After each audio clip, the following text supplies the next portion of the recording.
चुनाव से ठीक पहले ब्रिटेन के एक लेखक की मोदी पर लिखी बायोग्राफी चर्चा में है। लेखक एंडी मरीनो की लिखी किताब में बीजेपी के पीएम उम्मीदवार नरेंद्र मोदी ने कहा है कि उन्हें 2002 में हुए गुजरात दंगों का दुख है, लेकिन अपराध बोध नहीं। Narendra Modi a political biography में मोदी ने कहा है कि अब तक कोई भी कोर्ट दोष स्थापित करने के करीब तक नहीं पहुंचा है। मोदी ने यह भी कहा कि वो गुजरात दंगों के बाद मुख्यमंत्री पद से इस्तीफा देना चाहते थे, लेकिन पार्टी ने उन्हें ऐसा करने से रोक दिया।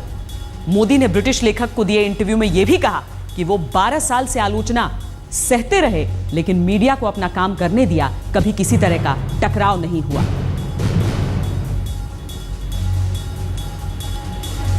नरेंद्र मोदी ने इस बात का भी जिक्र किया कि दंगों के बाद उन्हें ऐसी इच्छा हुई थी कि वो मुख्यमंत्री की कुर्सी छोड़ दें, लेकिन पार्टी के भीतर किसी ने उन्हें ऐसा करने नहीं दिया। ऐसा बताया जा रहा है कि इस किताब में और भी तमाम चीजें हैं, लेकिन जो अंश इस वक्त हमारे सामने हैं उसमें अहम यही चीजें कि दुख बहुत हुआ था 2002 में जो कुछ हुआ था, लेकिन अपराध बोध नहीं था, आत्मग्लानि नहीं थी। नरेंद्र मोदी ने इस बात का जिक्र किया है इस किताब के लेखक को इंटरव्यू देते हुए। कई हफ्तों तक ये लेखक नरेंद्र मोदी के साथ थे और उस दौरान जो बातें हुई उसका हिस्सा जो है इस किताब में प्रकाशित किया गया है। मीडिया से टकराव की स्थिति नहीं है, इस बात का उन्होंने जिक्र किया, कहा कि मीडिया अपना काम कर रही है, मेरा कोई टकराव नहीं है। लेकिन हां, दुख बहुत होता है जब लोग बार बार उसी बात पर आरोप लगाते हैं, ठेस पहुंचता है उस वक्त, लेकिन ऐसा नहीं है कि किसी भी तरह की ग्लानि है। नरेंद्र मोदी ने इस बात का जिक्र किया है। उन्होंने कहा था कि जब दंगे हुए थे उसके फौरन बाद उन्हें कुछ इस तरह का एहसास हुआ कि वो अपना पद उन्हें छोड़ देना चाहिए, मुख्यमंत्री की कुर्सी उन्हें छोड़ देनी चाहिए, क्योंकि उनके लोगों के साथ, राज्य के लोगों के साथ जो कुछ हुआ उनकी वजह से ऐसा नहीं होना चाहिए था। लेकिन पार्टी के भीतर लोगों ने उन्हें ऐसा करने नहीं दिया। चुनाव से ऐन पहले ये किताब, और जाहिर है जिस तरह की चीजें हैं, दिलचस्प बहुत हो सकता है।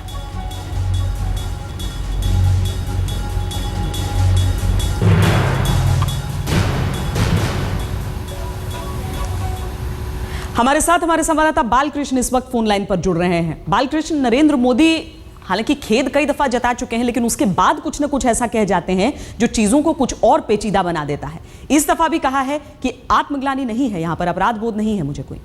बिल्कुल सही श्वेता, गुजरात दंगों को लेकर जब भी नरेंद्र मोदी ने सफाई दी है तो हमने ये देखा है कि उस सफाई के बाद विवाद ज्यादा होता है। आपको याद होगा कि इससे पहले जब उन्होंने इसका जिक्र किया था, दुख जताया था, लेकिन उनका पति को जैसा जो कमेंट था उसको लेकर विवाद हुआ था। इस बार भी उन्होंने जो बात कही है और जिस मौके पर कही है, चुनाव के ठीक पहले जब ये माहौल गर्म है तो इस पर विवाद होना तय है, क्योंकि उसमें उन्होंने कहा है कि उन्हें दुख तो है लेकिन कोई अपराध बोध नहीं है, कोई गिल्ट नहीं है। उसके साथ ही उन्होंने ये भी कहा है कि 12 साल से ही उन पर आरोप लग रहे हैं, लेकिन किसी कोर्ट में कुछ भी साबित नहीं हुआ। और साथ में ये भी कहा है कि कांग्रेस लगातार उन पर आरोप लगाती रही है, लेकिन जब दंगे हो रहे थे उसको रोकने के लिए उन्होंने 3 राज्यों से मदद मांगी थी। महाराष्ट्र से मदद मांगी थी, मध्य प्रदेश से मदद मांगी थी और राजस्थान से मदद मांगी थी, पुलिस फोर्स मांगे थे, लेकिन महाराष्ट्र को छोड़कर दोनों राज्यों ने कोई मदद नहीं की। तो बिल्कुल इस किताब के आने के बाद जो बातें नरेंद्र मोदी के हवाले से कही गई हैं उसमें उसको लेकर जरूर नए सिरे से विवाद होना तय है। हालांकि जिस तरह के वोटों की ध्रुवीकरण की बात होती है नरेंद्र मोदी को लेकर, खासकर मुस्लिम समुदाय की तरफ से अलग अलग लोगों की जब मांग आती है कि क्यों नहीं नरेंद्र मोदी बार बार इस बात पर माफी मांगते हैं, तब बालकृष्ण जरूर मुश्किलें खड़ी हो जाती हैं। खैर, हम आगे बढ़ते हैं। इंडिया टुडे कॉन्क्लेव में जब नरेंद्र मोदी आए थे तभी भी गुजरात दंगों का जिक्र आया था। आपको दिखाते हैं तब नरेंद्र मोदी ने क्या कहा था। You said what happened in 2002 was unfortunate. Do you at least regret what happened under your watch? मैं समझता हूं कि इस विषय को मैं बहुत बार कह चुका हूं, बार बार कह चुका हूं, और आप ही को लोगों को कह रहा हूं। एक बार फिर कह दीजिए। नहीं, इसलिए अब मैं चाहता हूं कि कुछ सवाल इसलिए बाकी रखूं ताकि मैं अगली बार भी बुलाओगे ना? बुलाओगे भाई, ये आप जवाब दे दीजिए। तो आप लोगों का काम चालू रहेगा और देश की सुप्रीम कोर्ट जवाब दे चुकी है, देश के जनता जवाब दे चुकी है। अब मैं जवाब नहीं दूंगा तो भी चलेगा। जावेद अंसारी हमारे साथ इस वक्त जुड़ रहे हैं। जावेद, सवाल आपने ये पूछा था उस वक्त भी नरेंद्र मोदी टाल गए थे, इससे पहले भी कई दफा ऐसे मौके आए थे, इसके बाद भी कई दफा ऐसे मौके आते रहे। नरेंद्र मोदी माफी नहीं मांगना चाहते हैं, इतनी बात तय है। अपनी तरफ से बार बार ये कहते हैं कि मैं मुस्लिमों का तुष्टीकरण नहीं करना चाहता हूं। फिर इस बात का जिक्र बार बार, भले ही एक जीवनी में क्यों ना हो, बार बार क्या यह दिखाता है कि डर यह भी है कि अगर केंद्र में बैठना है, अगर प्रधानमंत्री की कुर्सी पर बैठना है, तो स्पष्ट है कि आपको वोटों का ध्रुवीकरण नहीं होने देगा, कम से कम जो लोग आपके खिलाफ हैं। देखिए, ये तो जग जाहिर है कि अगर आप देश के प्रधानमंत्री बनना चाहते हैं तो आपको पूरे समाज को, हर हिंदुस्तानी को, हर तबके, हिंदुस्तान के हर तबके को, अपने फिरके को अपने साथ लेके चलना होगा। जहाँ तक नहीं इस किताब का सवाल है, इसकी जो टाइमिंग है श्वेता जी, इसको नज़रअंदाज नहीं किया जा सकता। इलेक्शन पहला चरण तो शुरू हो जाएगा अप्रैल 10 तारीख को, और आज नरेंद्र मोदी जी ये कह रहे हैं, हमेशा और ये बात थोड़ी सी अटपटी सी है, क्योंकि नरेंद्र मोदी के जो स्पिन डॉक्टर्स हैं वो अभी तक हम लोगों को ये समझा रहे थे कि देखिए नरेंद्र मोदी को जेन्युइनली इस चीज़ का खेद है और इस चीज़ को वो ख़त्म करना चाहते हैं। ख़ात्मा एक तरफ़ा हो, ख़ात्मा जिनके साथ जुल्म हुआ है उनसे उम्मीद की जाए कि वो इस चीज़ को नज़रअंदाज कर दें, और जो शासक था वो अपनी तरफ से खेद भी नहीं प्रकट करने को तैयार हो, तो एक तरफा खात्मा किसी चीज़ पे नहीं हो सकता। खैर, वाकई सही बात आप कह रहे हैं जावेद, कि जिस तरीके से नरेंद्र मोदी की ये किताब आ रही है, चुनावों से ऐन पहले आ रही है, और उसमें इस बात का जिक्र आ रहा है कि किस तरीके से खेद तो है लेकिन आत्मग्लानि नहीं है। ज्यादा बड़ी बात एक और जावेद लगती है इसमें, वो ये कि वो कह रहे हैं कि जब 2002 का वो वाकया हुआ था तब मैं चाहता था कि मैं मुख्यमंत्री की कुर्सी छोड़ दूं। हालांकि जो पब्लिक डोमेन में जो जानकारी है उसके मुताबिक ऐसा लगता था कि वो ऐसा नहीं चाहते थे, पार्टी के अंदर सुगबुगाहट थी और बड़ी मुश्किल से वो कुर्सी बचाई गई थी। देखिए, सच जहाँ तक हम लोगों को पता है, हो सकता है हमें गलतफहमी हो, लेकिन सच जो हम लोगों को पता है वो ये है कि प्रधानमंत्री, उस वक्त के प्रधानमंत्री अटल बिहारी वाजपेयी नहीं चाहते थे कि ये मुख्यमंत्री की गद्दी पे बैठे रहें इस हादसे के बाद।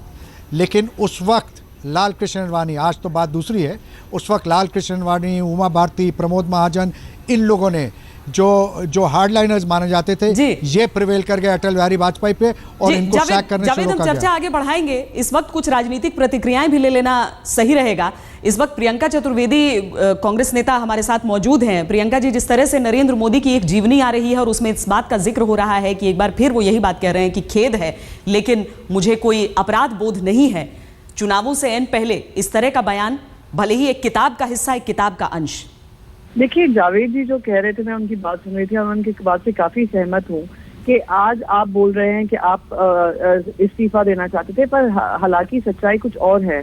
आपको कहा गया था स्टेप डाउन करने को, पर आपने स्टेप डाउन नहीं किया। दूसरी बात, आपने एक इंटरव्यू में पहले भी कहा हुआ है कि कंपैरिजन किया है मौतों का टू कुत्ते का पिल्ला जब आता है गाड़ी के नीचे। तो किस तरीके का इनका गिल्ट है? इनके मन में कोई गिल्ट नहीं है।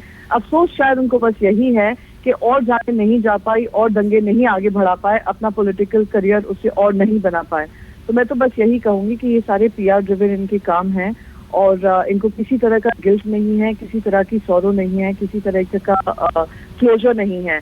आज तक उन्होंने इसके बारे में जो बयान दिए हैं वो हमेशा कंट्रोवर्शियल दिए हैं। गोज टू शो कि इनके मन में किसी तरह का सॉरी फीलिंग नहीं है फॉर व्हाट हैपेंड इन 2002। बहुत शुक्रिया प्रियंका जी इस पूरी जानकारी के लिए, इस पूरी अपनी बात को सामने रखने के लिए हमारे। हालांकि कांग्रेस की तरफ से ये बात कही जानी लाजमी भी है, नरेंद्र मोदी चुनावों से पहले ऐसा लगता है कि दो ही तबके हैं, एक वो जो मोदी के विरोध में है, एक वो जो मोदी के साथ में है। और इस वक्त जो किताब आई है सामने, उसमें नरेंद्र मोदी ने 2002 का जिक्र एक बार किया है। वो मानते हैं ये एक ऐसा मसला है जो उनके साथ 12 सालों से रहा है। और नरेंद्र मोदी से कई मौकों पर गुजरात दंगों पर सवाल पूछे गए हालांकि इस दौरान, लेकिन मोदी सबसे ज्यादा आलोचना के घेरे में समाचार एजेंसी रॉयटर को दिए एक इंटरव्यू में आए थे। क्या बयान उस वक्त उन्होंने दिया था वो सुनाते हैं। कोई भी व्यक्ति, हम अगर कार चला रहे हैं, अब वी आर अ ड्राइवर और कोई ड्राइव कर रहा है और हम पीछे बैठे, फिर भी एक छोटा कुत्ते का बच्चा भी अगर कार के नीचे आ जाता है तो हमें पेन फील होता है कि नहीं? होता है। मैं अगर मुख्यमंत्री हूँ या नहीं हूँ, मैं एक इंसान हूँ, कहीं पर भी कुछ बुरा होगा तो दुख होना बहुत स्वाभाविक है। जावेद, जिस तरह की बात मोदी कर रहे हैं, उन्हें मालूम है कि इसकी प्रतिक्रिया क्या होने वाली है। वो बार बार दोहरा वही बात रहे हैं, फिर वो किस तबके के लिए दोहरा रहे हैं? देखिए, ये अजीब बात है। नरेंद्र मोदी जी और उनके समर्थक और उनके जो स्पिन डॉक्टर्स हैं, उनके जो सहयोगी, वो दूसरों को तो कहते हैं, जब भी आप किसी वर्ग विशेष की बात कीजिए उनकी मदद करने की, तो कहते हैं ये वोट बैंक पॉलिटिक्स है, और कि कांग्रेस हमें और हमारे विरोधी हमें इस मुद्दे और गुजरात के मुद्दे पे घेरना चाहते हैं। और फिर ये इस किताब का इस वक्त शाया होना, इस कमेंट का पब्लिसाइज होना, ये सब यही दर्शाता है कि इस वक्त इलेक्शन वोटों की होड़ है, और किसी तरीके से अब क्योंकि इलेक्शन क्रूशल फेज़ में है, तो इस मुद्दे को किसी न किसी तरीके से फिर जीवित करो, फिर करेंसी में लाओ, इस पे प्रतिक्रिया होगी, इस पे फिर ध्रुवीकरण होगा। और आप जो पहले कह रही थी श्वेता जी, सिर्फ मुस्लिम समुदाय के तरफ से नहीं माफ़ी की मांग है, बहुत से लिबरल राइट माइंडेड हिंदुस्तानी, हिंदू भी हैं, मुसलमान भी हैं, और भी वर्ग के हैं, वो समझते हैं कि बेहतरी इसी में है कि माफ़ी तलाफ़ी हो, इस मुद्दे को रफ़ा दफ़ा किया जाए। लेकिन रफ़ा दफ़ा होने के लिए दोनों हाथ से ताली बजती है। हो सकता है पहले बेहतरी यही होगी कि नरेंद्र मोदी जी खेद प्रकट करें। तो बार बार उसी तरह का बयान, बार बार उसी तरह का जिक्र कि खेद नहीं है, ये किसके ध्रुवीकरण के लिए है? ये जग जाहिर है किसके ध्रुवीकरण के लिए है। उसके लिए है जिनको मोदी को सपोर्ट चाहिए। और जाहिर है कि ऐसे में वो नाराज भी कर रहे हैं कि ऐसे बड़े तबके को, ऐसा नहीं है कि वो चंद सीटों से ही वो पहुंच जाएंगे संसद में, उन्हें भी मालूम है कि ज़रूरत और भी है, और जिसके लिए कोशिशें और भी की जा रही हैं, चेहरे और भी लाए जा रहे हैं। लेकिन इस तरह के बयान चुनावों से पहले, भले ही उनका जिक्र एक अंश के तौर पर एक किताब के भीतर हो जावेद जी, लेकिन ये सारी चीज़ें फ़ायदा पहुँचाएंगी, नुकसान पहुँचाएंगी, आकलन क्या है? देखिए, जब भी मेजॉरिटी वर्सेस माइनॉरिटी होगा, जब भी पोलराइजेशन होगा रिलीजियस लाइंस पे, ये जग जाहिर है कि जो मेजॉरिटी है वो जीतेगी, चाहे रिलीजियस लाइन पे हो, लिंग्विस्टिक लाइंस पे हो, किन्हीं भी लाइन। जब भी पोलराइजेशन इन चीज़ों पे होता है, इन पैरामीटर्स पे होता है, तो ये तो सारी दुनिया जानती है कि जो ज़्यादा तादाद में होता है वो उसकी तरफ पलड़ा भारी पड़ता है। क्या एक विरोधाभास दिखा है किताब में, जो ये दो चीज़ों का जिक्र हम कर रहे हैं? एक ये कि अपराध बोध नहीं है, और दूसरा ये कि मैं मुख्यमंत्री की कुर्सी छोड़ना चाहता था। बिल्कुल, और अगर चाहते थे तो किसने रोका था? अगर ये, और उसके बाद के बयानात आप देखिए, उसके बाद के बयानात अगर आप देखिए, तो कहीं से भी ऐसा नहीं लगता कि उस वक्त ये कुर्सी छोड़ना चाहते थे, या अब मैं उन ज़ख्मों को फिर से नया नहीं करना चाहता, उधरना चाहता। लेकिन जब वहाँ इनसे पूछा गया कि आप क्यों नहीं जाते रेफ्यूजी कैंप्स में, तो नरेंद्र मोदी जी ने क्या कहा, ये सारी दुनिया जानती है। उनके बाद के अगर आप नरेंद्र मोदी जी के बयान देखें, हम तो ये जानते हैं, हमने सबने टेलीविज़न पे देखा था कि जब अटल बिहारी वाजपेयी जी गए थे और उन्होंने इनको पाठ पढ़ाया था कि राजधर्म फॉलो करना चाहिए। अगर अटल बिहारी वाजपेयी इतने ही खुश थे और नरेंद्र मोदी जी इस्तीफा देना चाहते थे, तो अटल बिहारी वाजपेयी जी के उस बयान के बाद तो और कुछ कहने को रह ही नहीं गया था। बहुत शुक्रिया जावेद अंसारी इस पूरी बातचीत के लिए। जाहिर है नरेंद्र मोदी अपने इस बयान के जरिए आखिर क्या हासिल करना चाह रहे हैं, ये बात अहम है। हमारे साथ कांग्रेस नेता संजय झा इस वक्त फोन लाइन पर हैं। संजय, आपने उनकी जीवनी के बारे में सुना होगा, ये जीवनी प्रकाशित हो रही है, इसमें उन्होंने कहा है कि खेद है, दुख है 2002 में जो हुआ, अपराध बोध नहीं है, और साथ में ये भी जिक्र किया कि मैं मुख्यमंत्री की कुर्सी छोड़ना चाहता था। श्वेता, देखिए, मैंने तो उसको अपनी आंखों से नहीं पढ़ा है, लेकिन आपके चैनल पर जो मैं देख रहा हूँ, उससे यही सिद्ध होता है कि जो हम लोग सब जानते हैं, इतने सालों से हम लोग जानते हैं कि नरेंद्र मोदी जी को कुछ अफसोस नहीं, उनको वो मुख्यमंत्री थे, ढेर सारे लोगों का वहाँ पर कत्ल किया गया बहुत बेदर्दी के साथ, और यहाँ पर उनको लगता है कि उनकी जिम्मेदारी कुछ भी नहीं थी। उनको दुख है, वो तो कहना बहुत ही आसान है। यहाँ पर भी आप देखिए श्वेता, तो अभी कानूनी कार्रवाई अभी तक लागू है। सादिया जाफरी ने गुलबर्ग में जो हुआ, सोसाइटी में जो हुआ था, जहाँ पर लगभग 70 लोगों की मृत्यु थी, उसका केस तो अभी हाईकोर्ट पे आ ही रहा है। तो मैं समझता हूँ कि नरेंद्र मोदी जी की राजनीति जब एक सांप्रदायिक राजनीतिक होती है, तो उनके लिए, उनको ये नहीं समझते हैं कि वो 2000 लोगों की जो मृत्यु हुई थी, वो 2000 भारतीय हमारे सिटीजन ऑफ इंडिया थे। उनको लगता है कि ये जो हुआ उसको एक रिएक्शन था। उन्होंने, आप यदि उनकी स्पीचेस को पढ़ेंगे जो उसमें उन्होंने दिया था जब वो गोधरा का वो हादसा हुआ था, तो उनके दिल में वो दुख या दर्द है, वो शायद वही जानते होंगे, लेकिन दुनिया ने तो नहीं देखा है। और जो शख्सियत आज भी माफी मांगने में या ये कहते हैं एक अफसोस जाहिर करने में भी उनको इतनी तकलीफ होती है। जी। तो मैं समझता हूँ कि उनकी सोच और उनकी चरित्र के बारे में अब ज्यादा बोलने की जरूरत नहीं है। बहुत शुक्रिया संजय झा इस पूरी बातचीत के लिए। कांग्रेस प्रवक्ता संजय झा ये जानकारी साझा हमसे कर रहे थे, हमसे बातचीत कर रहे थे।